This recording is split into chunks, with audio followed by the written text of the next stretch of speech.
ترکیہ خبر کے ساتھ میں ہوں سعدیہ شروز مرزا۔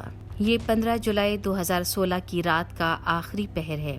ترکیہ کی سڑکوں پر عجیب و غریب مناظر ہیں۔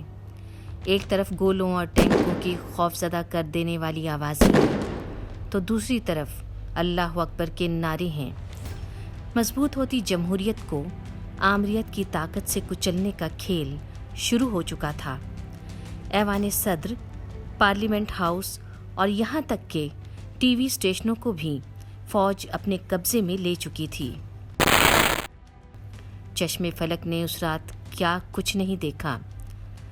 اپنی جانوں کا نذرانہ دے کر ترک عوام نے جمہوریت کا دروازہ کھولا اور آمریت کو ہمیشہ ہمیشہ کے لیے دفن کر دیا۔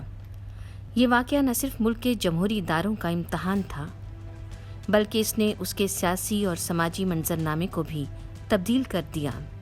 15 جولائی 2016 کی رات ترکیہ کی مسلح افواج کے ایک گروپ نے صدر رجب طیب ایردوان کی حکومت کو گرانے کی ایک منظم کوشش کی۔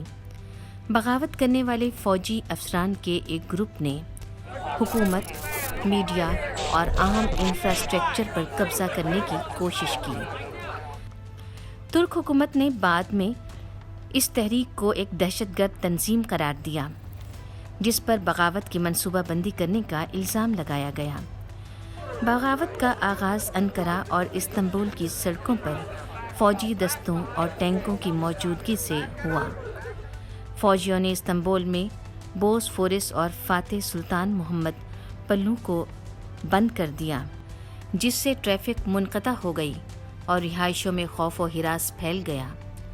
اسی وقت فوج کے ایک گروہ نے سرکاری نشریاتی ادارے TRT کے ہیڈ کوارٹر پر قبضہ کر لیا اور ایک نیا بیانیہ پڑھنے پر مجبور کیا جس میں اعلان کیا گیا کہ فوج نے جمہوری نظام کو بحال کرنے کے لیے کنٹرول سنبھال لیا ہے۔ صدر ایردوان جو مرمریز کے ساحلی ریزورٹ میں چھٹیاں گزار رہے تھے، بغاوت کرنے والوں کی طرف سے ان پر حملہ کرنے کی کوشش کے باوجود نجی ٹیلی ویژن چینل کے ذریعے قوم سے فیس ٹائم کے ذریعے خطاب کرنے میں کامیاب رہے۔ انہوں نے شہریوں سے کرفیو کی پابندی کو نظر انداز کرنے اور احتجاج کرنے کے لیے سڑکوں پر آنے کی اپیل کی۔ وزیر اعظم بن علی یلدرم اور دیگر سرکاری عہدیداروں نے فوراً بغاوت کی کوشش کی مذمت کی اور عوام کو یقین دلایا کہ حکومت کنٹرول میں ہے۔ شہری مزاحمت کے ایک بے مثال مظاہرے میں ہزاروں شہریوں نے ایردوان کی کال پر لبیک کہا اور استنبول، انقرہ اور دیگر شہروں کی سڑکوں پر نکل آئے۔ انہوں نے بغاوت میں ملوث فوجی اہلکاروں کا سامنا کیا اور خطرات کے باوجود دلیری دکھائی۔ عوام رد عمل نے بغاوت کرنے والوں کے منصوبوں کو نمایاں طور پر متاثر کیا، جنہوں نے توقع کی تھی کہ ان کے خلاف کوئی مزاحمت نہیں کی جائے گی۔ صورتحال تیزی سے خراب ہو گئی جب بغاوت کرنے والے اور حکومت کے وفادار سیکیورٹی اہلکاروں کے درمیان پرتشدد جھڑپیں ہوئیں۔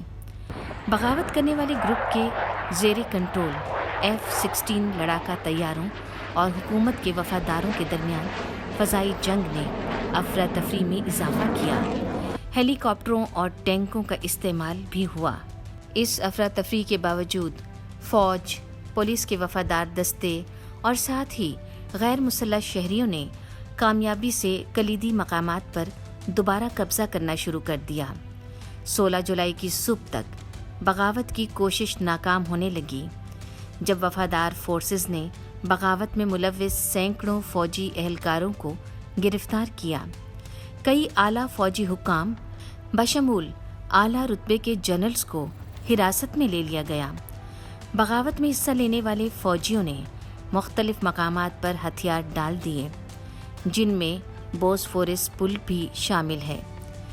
اس ناکام بغاوت کے نتیجے میں 250 سے زائد افراد ہلاک ہوئے جن میں شہری، پولیس اہلکار اور وفادار فوجی شامل تھے اور 2000 سے زائد زخمی ہوئے۔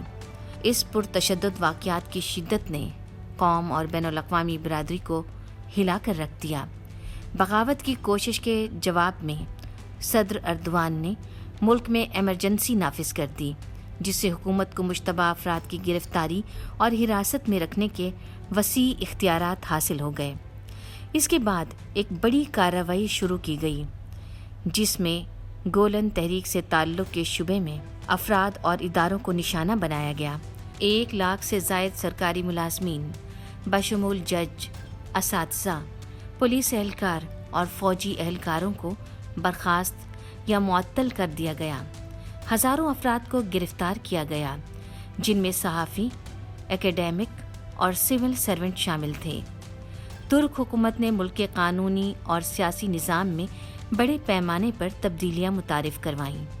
ہنگامی حالت کئی بار بڑھائی گئی اور آئینی ترامیم متعارف کروائی گئیں تاکہ صدارتی اختیارات میں اضافہ کیا جا سکے، جس کا اختتام 2017 کے ریفرینڈم پر ہوا جس نے ترکیہ کو پارلیمانی سے صدارتی نظام میں تبدیل کر دیا۔ ان تبدیلیوں نے صدر اردوان کے اختیارات کو مضبوط کیا اور اختلاف رائے کے خلاف وسیع پیمانے پر کریک ڈاؤن کے ساتھ ساتھ جمہوری اقدار کے زوال پر خدشات کو جنم دیا۔ بغاوت کی کوشش اور اس کے بعد کے کریک ڈاؤن کی بین الاقوامی برادری بشمول نیٹو، اتحادیوں اور یورپی یونین نے بڑے پیمانے پر مذمت کی۔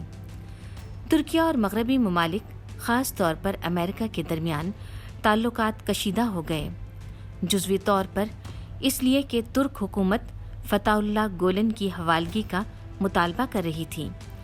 15 جولائی کے واقعات اور ان کے بعد کی صورتحال نے ترک معاشرے میں گہری تقسیم پیدا کر دی۔ اگرچہ بہت سے لوگوں نے حکومت کے اقدامات کی حمایت کی کہ یہ ضروری ہے، لیکن دوسروں نے مخالفین کے خلاف کارروائیوں اور آئینی تبدیلیوں کو زیادتی اور جمہوری اصولوں کے لیے خطرہ قرار دیا۔ 15 جولائی 2016 کی ناکام بغاوت جدید ترکیہ کی تاریخ کا ایک اہم موڑ ہے۔ ترکیہ کے روشن مستقبل کا راستہ روکنے والوں کو منہ کی کھانا پڑی۔ عوام نے ملک کو فوجی آمریت کے سائے سے بچا لیا۔